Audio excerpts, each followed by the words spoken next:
Was it 2012? I went to preach in the country.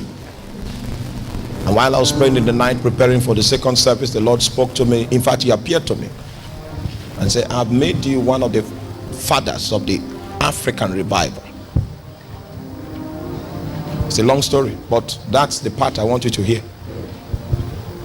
So when he told me that, I went to the pastor and said, Pastor, sorry, I know you are going through a lot of pains to see how you can gather prophet offering to give me. No. Rather, I noticed that your sound was not good. We'll buy sound today. That's the way a father thinks. Their money is kwacha. One kwacha then was 32 naira. So as dead as a naira is, imagine how the kwacha feels like. Kwacha. So I gave $500. How many kwacha was it? Calculate that. $500. ST, come up with what it is. Okay.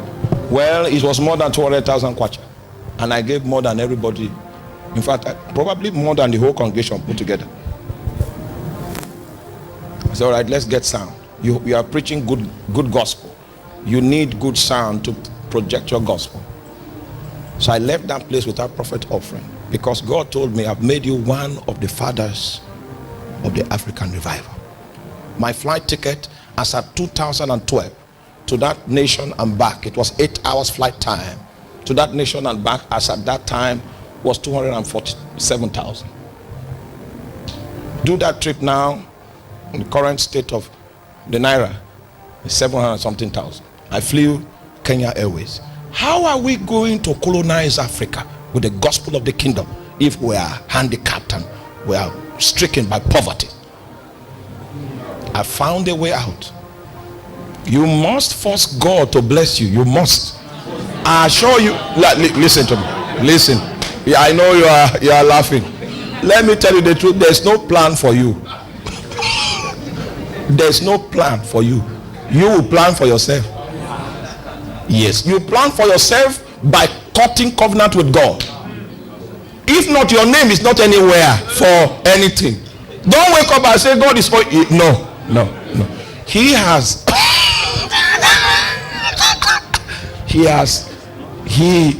released the responsibility that will make you a custodian of financial matters. He has released it to your hand. The way of the kingdom is the way of sacrifice. A man without sacrifice does not have a future. By design, the life of mortal man is designed to be insufficient. The best you can do will not survive the winter. And so what wise men do is that they cut covenant with God. His own supplies never come to an end.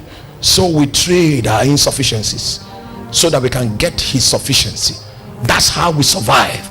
Over and above the economy, over and above the rule and reign of a tyrant, we survive. Because we are plugged into something that cannot die. Force God to bless you. Force it.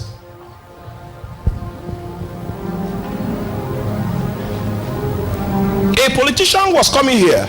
So the politician came to me and said, oh, so you're doing a great job here. Great job. Okay, how can we help out? I said, all right, we need a mechanical generator, and that will run on 2 million naira. And as you can see, the temperature of Makodi is somehow on the high side. And if the people of God are going to fellowship with Jesus without distraction, we need to ventilate the place with air conditioning units. And at that time, it was 2 million to make it happen. So what's the total? 4 million. When I said that, the politicians stopped coming. Now, because they challenge, you are not with me. A politician is not ready to cut covenant with Jesus. It was woe to all those pastors that went and washed our linen in government house. Politicians have what they spend their money for. And that's why I will never fuel my car to go to government house. If the governor needs to see a preacher, a genuine preacher, this is my address. Yeah, that's how it works. Some of you might think it's pride. We are the ones that have made the gospel cheap. Custodians of blessings, they don't go around looking for men.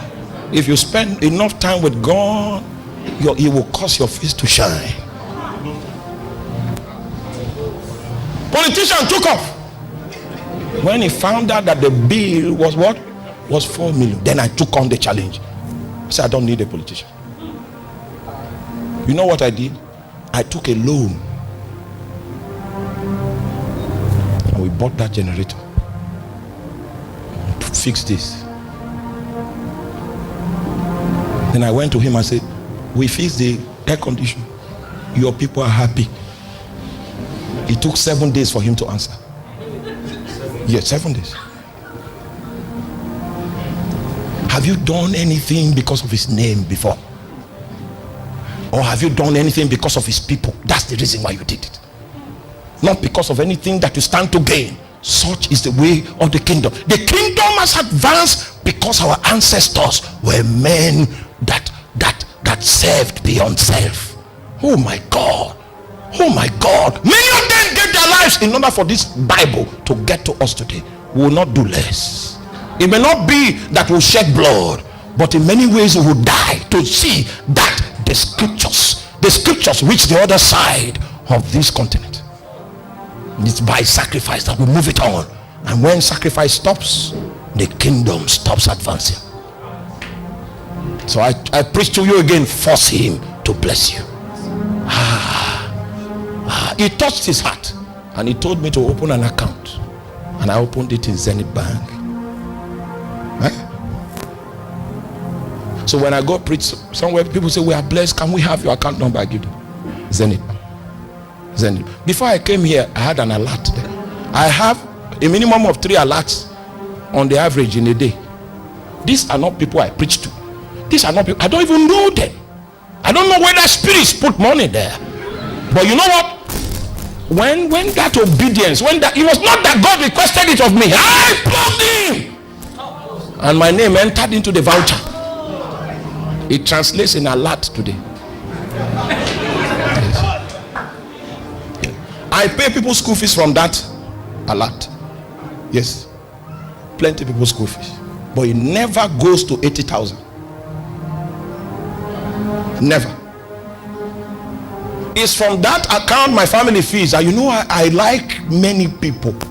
My clan is large. We feed from that account. And it has never reached 80,000 for the past 4 years.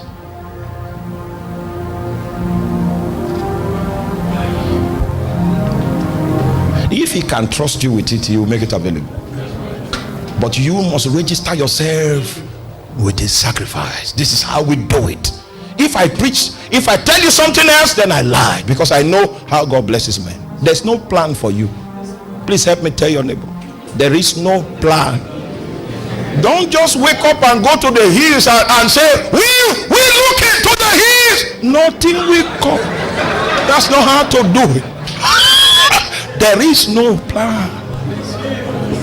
The politician left. From that day, I say there were two such days in my life that I said I will never look to man again. First was my uncle. He was in Abuja. He was the director of finance villa under Yaradua. Comes home every week with 10 million in Ghana, Moscow. And when I say every week, I'm telling you the truth. So much so that he went to a shrine and brought an HMO home. Say, okay, what do you get in the shrine? All right, we sign you up. You come home. Gave him a room in his house so that his private practice.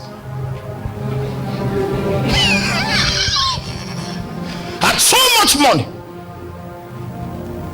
But before he gives you the money, you must go and receive blessing from the HMO. Then I said, let it be far from me. You see, my earthly dad was a man of conviction. I think I learned that from him. Never to be afraid to declare your conviction. I learned that from him. politicians came to my dad and said, "You are an elder. Be attending our meeting at least to encourage us." He said, "You cannot sit in a company of old men that tell lies." That's how that's how my dad is. He's too old for that. He has a conscience. Sit in the congregation of scorners.